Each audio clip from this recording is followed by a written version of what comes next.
Welcome to the Think-In Talks of the Martin Center. We today have a very special guest. That's Giovanni Orsina, who is the head of political science department at Luis Guido Cali University in Rome. Welcome very much, Professor Orsina. Thank you very much. Thank you very much for having me here and for this conversation. You are a very well-renowned expert on what some people call the new right, others call the populist right, others have even called it the extreme right, because to a certain extent Italy was a precursor of a development in Europe with the changing of the party political system on that political spectrum. So can you tell us a little bit how you see this development in Europe, the development of a populist right that is now also leading the government? Yes, my argument has always been that the populist right is coming from real political reasons. So it is not something that stands out of a conjuncture, a moment of trouble, but there are deep reasons for this to happen that are connected with a change in the historical atmosphere in the last 15 years and also to the change in traditional political parties. So my argument is that there are real social demands that must be addressed. And there is a difficulty of traditional parties to address them, hence the opening up of a space for new political parties. This in Italy has happened before for a number of reasons. It would be way too long to try and explain them. But what in Italy has happened is that we have had 10 years of a very complicated political scene with a very, very great electoral volatility, the ups and downs of a number of parties, a very populist government in 2018, 2019, the so-called green-yellow government.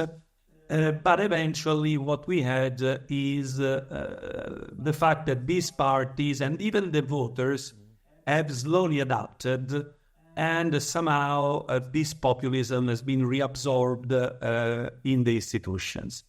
It has done damage, yes, quite a lot, but essentially the liberal democratic structure of Italy has been able to survive. One small point, not secondary though, is that the price to be paid for this is also the lowering of electoral participation. Many voters who were unhappy have just stopped voting, and this has helped stabilize the system. That said, today we have new political parties, or some political parties in government that used to be called populist, and now we can say that they are working inside the institutions and they have been integrated into the institutions.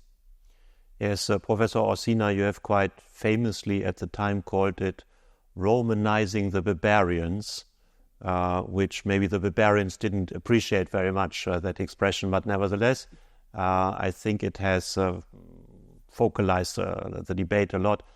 When you said that there are real reasons behind, in fact, when looking at German development and the electorate, I've come to very similar conclusions.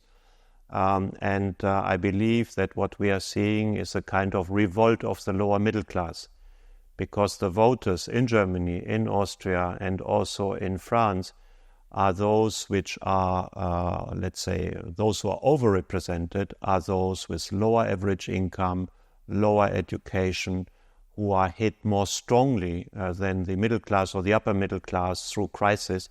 And we've gone through one crisis after another over the last 15 years, starting from the financial crisis. So you have famously argued to Romanize the barbarians, but where would you see, nevertheless, a red line? How far can this go? Yes.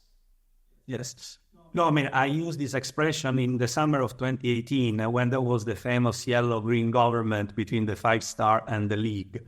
And bottom line, I said something that was very basic, very common sense. Essentially, I said, today they together have the majority. So if the majority is in the hands of parliamentarians, of votes, is in the hands of the populists, we must somehow cope with it. And so the idea of this Romanization, the barbarians, which actually was a formula, I think, invented by the person who was interviewing me rather than by myself. But it was very successful. But yes, I think there are red lines. And I think there should be red lines. My argument would be, we have been enlarging the area that is covered by constitutional values. So somehow this idea that there are values in liberal democracies that are non-negotiable, the amount of these values has expanded. And this expanded, I suspect, in a progressive direction. That is to say that a number of things that can be considered left of center have entered into this non-negotiable core of liberal democracy, notably things connected to individual rights, notably individual rights connected with procreation, gender, sexual behavior, etc. Now, my argument would be we should get back to defining a smaller core of liberal democratic values. So a smaller core that can be accepted by the left and also by the moderate right. At the same time, on that core value, on that smaller amount of core values, we should be totally not ready to negotiate. So that is the block that we should protect, which is, of course, the rule of law, which is, of course, the respect for elections, which is being open to international cooperation, which is being open to participating constructively into the game of the European Union. Certainly, that should be non-negotiable. At the same time, if we start inserting among the non-negotiable values, values that are not connected with the core of liberal democratic values, then we tend to overplay our hand, to abuse of the idea that there should be red lines. So my answer would be, let's define a smaller core of values, and let's be very radical on defending those and excluding anyone who is jeopardizing those. Yeah, I've been doing myself also some work with the help of EU matrix on voting behavior in the European Parliament. And in fact, to define a position of a political party, you can look at the economic axis from state intervention to free liberal market. But you also have a cultural axis, which starts with libertarian, liberal, conservative, authoritarian.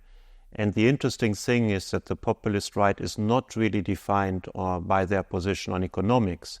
You even have sometimes positions which are slightly left of center, as I would argue the party of Marine Le Pen has taken, to the very right, to the very liberal right.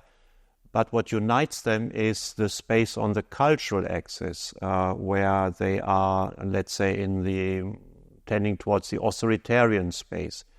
But equally, we have a radicalization also on the left, where people go from liberal to radical, more libertarian concepts of human behavior. And that means that whereas on the economy we can still come together as a society, on culture this has become increasingly difficult. So I understand your proposal to say, let's define a core group of values which everybody can defend, as the attempt to re-establish the possibilities to come together in society, also on the cultural dimension of politics. You said that one interviewer in an interview with you has coined the phrase Romanizing the Bavarians. I've tried to coin the phrase constructive right and destructive right. A constructive right, that's for me those who accept the rule of law, parliamentary democracy, the necessity to work together on the integration of Europe, transatlantic relationships, whereas the destructive right has in fact the aim to destroy the system after 1945. Would you agree to such a differentiation? Yes, I think that we can make it. I think, as you said, that there is we are living through some form of culture war, which is one of the reasons why you speak about a revolt, a rebellion of the lower middle class. I am more reluctant to use the word class, because that word, of course, is connected to a socioeconomic status, whereas today we have a more cultural problem. Not only, of course, we also have an economic issue, but we also have a very strongly cultural dimension. But of course, one can argue that the word class can be used in a more generalized way also to cover that cultural side. And yes, I think we should rethink liberal democracy as the place where we can discuss our cultural differences, and which can be, of course, towards very strongly enlarging the space of the individual rights, and or also to try and enlarge the communitarian space. And enlarging the communitarian space means reducing the space of individual liberty, of course. And if we start saying that those who are in favor of the traditional family, or those who are, more reluctant on, surrogated maternity, or on gay marriage, if we start saying that these are out of liberal democracy, then we are enlarging this idea, what are the core values of liberal democracy, and we are getting trouble. So we should get back to the basic of what are the core values of a liberal democracy, a methodology which allows differences to speak with one another. Because this is what a liberal democracy is about, having different ideas and being able to confront them freely. And then, of course, there are ideas that are outside of liberal democracy, and we should be clear in defining those. And there are parties to the right that have a number of troubles or issues on the basic values of liberal democracy. And on this, of course, what you call destructive right, we must be absolutely intransigent. I mean, again, one could say we can discuss about the family, we can discuss about whether a gay couple is recognized by the state or not. We cannot discuss about the rights of a gay couple to live together in peace. That is non-negotiable, of course. This is part of a core definition of what a liberal democracy is. Other things can be discussed, and we should try and understand where this new right is placing itself. As I said, I've said it countless times. I remember in 1922, many non-Italian newspapers, saying that Meloni's party was a party that was a danger of fascism. That was never there. In Italy, there was no danger of fascism. There never was, and what we are seeing is a rather traditional conservative party. And in this case, I would say I don't see any real problem living in Italy and monitoring them every day. I don't see any problem. Other countries, other parties, destructive rights. In this case, I think the attitude should be different. Mm-hmm. Yeah, I think it's becoming very clear. It's all about what is still the space for democratic debate and decision, and what is outside that space of democratic debate and decision. And surely the rules of the game itself, that means parliamentary democracy and rule of law, that has to be outside the space of democratic decision. These are the rules of the games, and undermining them by taking out checks and balances in society clearly puts you outside the democratic context. So, Professor Giovanni Orsina, I would like to thank you very much for this debate. I Thank think you again for having me here. It's extremely topical, and it has a political relevance, as we have seen also during the formation of the new European Commission. And I hope that our viewers have enjoyed it, and see you next time. Thank you.